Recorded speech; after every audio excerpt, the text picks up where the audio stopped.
देश भर में इलेक्शन का माहौल चल रहा है और इलेक्शन कैंपेनिंग बड़े ज़ोरों से चल रही है। लेकिन इस समय एक ऐसा मुद्दा, एक ऐसी बात जिसके ऊपर कोई भी बात नहीं कर रहा है। तो आज हम इसी बात के ऊपर डिबेट करने जा रहे हैं, जो है बढ़ती हुई कीमतें। और बढ़ती हुई कीमतें लगभग हर दिन बढ़ती ही जा रही हैं और लगभग अब 10 साल हो गए मोदी जी की सरकार को, और अभी भी कीमतें कम नहीं हुई हैं।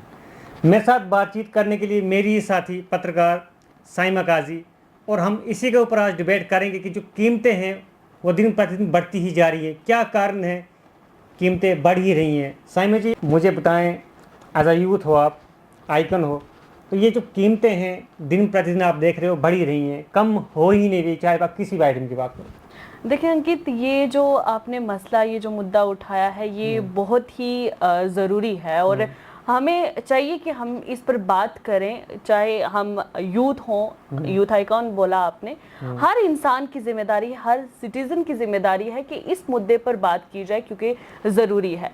हम अगर डेवलपिंग कंट्रीज़ की बात करें या अंडर डेवलप्ड कंट्रीज़ हैं उनकी बात करें, या फिर जो डेवलप्ड कंट्रीज़ हैं उनकी बात करें, तो हर जगह हर कंट्री को इन्फ्लेशन से गुजरना पड़ता है, महंगाई से गुजरना पड़ता है।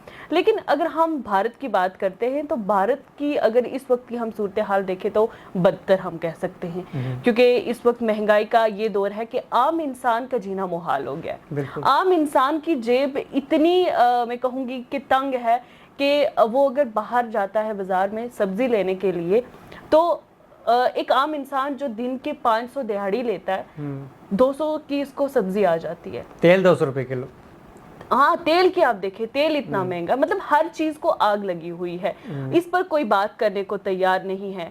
हम अनएम्प्लॉयमेंट की बात करते हैं, उस पर कोई बात करने के लिए तैयार नहीं है। तो मेरा ये कहना है कि जिस तरीके से आपने बहुत अच्छी शुरुआत की है कि आप इन्फ्लेशन को लेकर बात कर रहे हैं, मैं चाहती हूँ कि हर वो इंसान, हर वो सिटीजन जो यहाँ का बाशिंदा है, उसको चाहिए कि इस पर बात करने की ज़रूरत है। हमारे इलेक्शन चल रहे हैं, चाहे कांग्रेस का हो या बीजेपी का हो या अन्य पार्टी का हो, किसी के भी मैनिफेस्टो में मुझे लगता नहीं कि कीमतों के ऊपर किसी ने बात की हुई। देखिए, यही तो एक बड़ा मसला मैं समझती हूँ, क्योंकि आप हमेशा औरतों की तालीम के लिए, औरतों के हकूक़ के लिए बात करते हैं, आप सीनियर सिटीजन्स की बात करते हैं, आप देश की इकॉनमी बढ़ाने की बात करते हैं, आप ओलंपिक्स के जो है मैचेस करवाने की बात करते हैं, आप एक सुपर पावर बनाना चाहते हैं कंट्री को। लेकिन उस गरीब का क्या, उस गरीब का क्या जिसको आपने कहीं का नहीं छोड़ा है? वो गरीब जो दिहाड़ी लगा के शाम को अपने बच्चों को खाना खिलाता है, उसके बारे में आप नहीं सोचते। आप बड़े बड़े दावे कर देते हैं, आप इमोशनली लोगों को अपने साथ जोड़ने की कोशिश करते हैं, कभी मजहब को साथ में ले आते हैं, कभी किसी तरीके से उनके सेंटिमेंट्स को जोड़ के आप साथ में लाने की कोशिश करते हैं, मिलाने की कोशिश करते हैं। लेकिन मैनिफेस्टो जो कांग्रेस का मैंने देखा है उसमें भी, और जो बीजेपी का मैनिफेस्टो देखा है उसमें मैंने जी, और मैंने डिटेल्ड उसकी वीडियो बनाई है, तो उसमें मुझे कहीं पे भी इन्फ्लेशन जैसा वर्ड नहीं दिखाई दिया।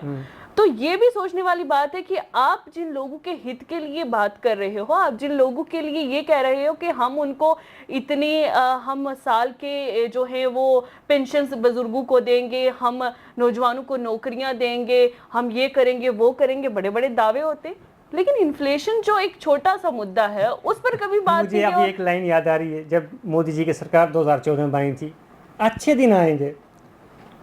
मैं ये नहीं कह रहा कि अच्छे दिन नहीं आए, अच्छे दिन आ चुके हैं, बड़े अच्छे से आ चुके हैं, ऑडियंस अच्छे से जानती है। तो कीमतों के ऊपर मुझे लगता है कि कोई भी बात नहीं की गई। हाँ, रोड्स के बारे में कुछ कनेक्टिविटी अच्छी हुई है, डेवलपमेंट्स ठीक है, आप डेवलपमेंट्स आती हैं, स्कीम्स आती हैं बहुत सारी, उसमें हम लोगों का भी ये गलती मैं मानती हूँ कि हम लोगों की भी गलती है कि हम उन स्कीम्स का फ़ायदा नहीं उठा सकते। आम इंसान जो है उस स्कीम का फ़ायदा नहीं उठा सकता, लेकिन जो नुमाइंदे हम खुद चुनते हैं, हमारी गलती है कि हम उनके पीछे, हमें पढ़ना चाहिए कि भाई इस मुद्दे पर बात क्यों नहीं हो रही है, आप हमारे ये मुद्दे हल क्यों नहीं करते। हर बार हम देखते हैं कि जब भी इलेक्शन का दौर आता है, इलेक्शन के दौर में अभी हाल ही में ही राम मंदिर का जिस तरीके से इनागुरेशन हुआ, बहुत ग्रैंड इनागुरेशन हुआ, लेकिन वो मुद्दा सबसे ऊपर था। ठीक है, आपके सेंटिमेंट्स जुड़े हैं, कल को अगर मस्जिद भी कोई बनती है बड़ी, हाँ। तो ठीक है, सेंटिमेंट्स लोगों के जुड़े, लेकिन इसका ये मतलब नहीं है कि आप बेसिक्स जो लोगों की जरूरियात हैं उसको आप भूल जाओ, वो डिस्ट्रैक्ट करके आप एक चीज को फोकस करो और दूसरी भूल जाओ। ठीक है, ये चीजें समझने वाली हैं कि आप रोजगार की जब बात आती है, जब इन्फ्लेशन की बात आती है, जब और हकूक की बात आती है, आप मजहब को बीच में ले आते हैं, आप कहीं मंदिर को बीच में ले आते हैं, मस्जिद को बीच में ले आते हैं। आप क्यों नहीं बात करते उन नौजवानों की, क्यों नहीं बात करते जो इस वक्त स्ट्रेस में हैं, जो इस वक्त परेशान हैं, जिनको ये समझ नहीं आ रही कि हम जाएं और जाएं कहाँ। ठीक है, अब हम अगर जम्मू कश्मीर की बात करते हैं, जम्मू कश्मीर में इतने एग्जाम्स हुए, जम्मू कश्मीर के बच्चे इतने परेशान हैं, पढ़ते हैं, एसएसबी के एग्जाम्स हुए, पीएससी के एग्जाम्स हुए, लेकिन बार बार वो एग्जाम्स उनको स्क्रैप किया जाता है, बार बार बच्चे पेपर दे दे के परेशान हो गए हैं। अब जो लड़का कल तक सोच रहा था कि मेरी अच्छी जॉब होगी, उसके बाद मैं शादी करूंगा, उसका फ्यूचर तो हो गया ना, स्टेक पे है ना। कब करेगा वो शादी, कब उसको जॉब मिलेगी? जैसे आपने अभी एक बात की कि हम अपना नुमाइंदा चुनते हैं, जिस नुमाइंदे को हम चुनते हैं वो नुमाइंदा भी आज मोदी जी के नाम पर वोट मांग रहा है। देखिए तो फिर हम यूथ कहाँ जाएंगे, क्योंकि यूथ हम ही हैं, हम ही आगे सरकार बनाएंगे आने वाले समय में, क्योंकि हमारे से ही उठकर कुछ यूथ देखिए ये बड़ी बेवकूफ़ी होती है कि आप किसी का चेहरा देके आप वोट देते, इसको मैं बेवकूफ़ी मानती हूँ। आप क्यों नहीं देखते कि हमारे इर्द गिर्द जो काम हुए हैं, किसने किए हैं, कैसे हुए हैं, आप उस इंसान को क्यों नहीं चुनते? आपको जब एक हक दिया हुआ है कि आपकी मर्जी का, क्योंकि सरकार बनाने वाले आप हैं, आप अपनी मर्जी से सरकार बनाएं। आप अगर बीच में मजहब को ले आएंगे, बीच में बाकी सियासत को ले आएंगे बीच में, और आप अपनी डेवलपमेंट को छोड़ देंगे, आपने कहना है कि ये भारतीय जनता पार्टी का या कांग्रेस का या हम दूसरी तीसरी किसी जमात का देख लें, उसका नुमाइंदा खड़ा हुआ है, या हिंदू है या मुसलमान है या डोगरा है, राजपूत है, जो भी है, तो हम इसे वोट देंगे। हम ये नहीं देखेंगे कि हमने काम को वोट देखना है, काम कितने हुए हैं, हमारे लिए कल कौन सा मुफीद हो सकता है। ये हमारी गलती है। हम जिस नुमाइंदे को चुनते हैं, शायद हम सही तरीके का जो अपना हक है वोट डालने का, उसको सही तरीके से इस्तेमाल नहीं करते। आपने देखा होगा कि कुछ दिनों पहले गैस सिलेंडर सस्ता हुआ लगभग 200 रुपया, उसके बाद जो पेट्रोल डीजल है वो भी 1-2 रुपया 3 रुपये कम हुए, लेकिन अभी तक ये स्टेबल चलते रहेंगे मुझे लगता है, जहाँ तक जब तक इलेक्शन ख़त्म नहीं होंगे। तो उसके बाद कुछ महीनों के बाद तो आपको पता ही है, क्या लगता है आपको, फिर वही रूटीन वर्क दोबारा से शुरू हो जाएगा? हाँ ठीक है, आप इलेक्शन में ही कम करते थोड़ी सी राहत मिल जाती है। इलेक्शन में ही अगर कम होते हैं तो चलो एक महीने ही चलता है सिलेंडर, तो एक महीने के लिए किसी को राहत मिलती है कि भाई हमने सस्ता सिलेंडर ले लिया। लेकिन वही शुरू में जैसे हमने बोला कि बात तो कहीं पे भी नहीं हुई है इन्फ्लेशन को लेकर, महंगाई को लेकर। देखिए महंगाई जो है ना, वो हमारे लिविंग स्टैंडर्ड्स को तय करती है। ठीक है, इसमें हमने खाना क्या है, पीना क्या है, हमारे एक्सपेंसेस क्या है ना, वो चीज़ें होती हैं। अब इलेक्शन तक ये बात चलती रहेगी कि हमने फलां चीज़ कम की है, फलां चीज़ कम की है। इलेक्शन के बाद सोचना ये पड़ता है आम शहरी को कि हमने जो घर के लिए एक लिस्ट तैयार की है सामान की, उसमें से हमने कौन सी चीज़ लेनी है, ज़रूरी है बहुत, और कौन सी है जो हम छोड़ भी सकते हैं। मैं मानती हूँ कि इन्फ्लेशन का सबसे बड़ा मसला ही अनएम्प्लॉयमेंट है। आप मुझे बताओ कोई ऐसा लीडर या कोई ऐसा पहाड़ी आपका नेता जो कि इन्फ्लेशन के ऊपर बात करता हो। देखिए मैंने आज तक किसी भी लीडर को, चाहे वो पहाड़ी हो या कोई भी दूसरी तीसरी कम्युनिटी का हो, उसको मैंने कभी भी नहीं देखा कि वो महंगाई पे बात करता हो या बेरोजगारी पे बात करता हो। हाँ, जब अपोजिशन में होते हैं वो तब बड़ी बड़ी बातें कर देते हैं, लेकिन अगर वो पावर में आते हैं या उनको ज़रा सा कोई पोजीशन मिल जाती है तो तब वो भूल जाते हैं, और तब वो कम्युनिटीज़ पे आ जाते हैं, तब वो रिलीजन पे आ जाते हैं।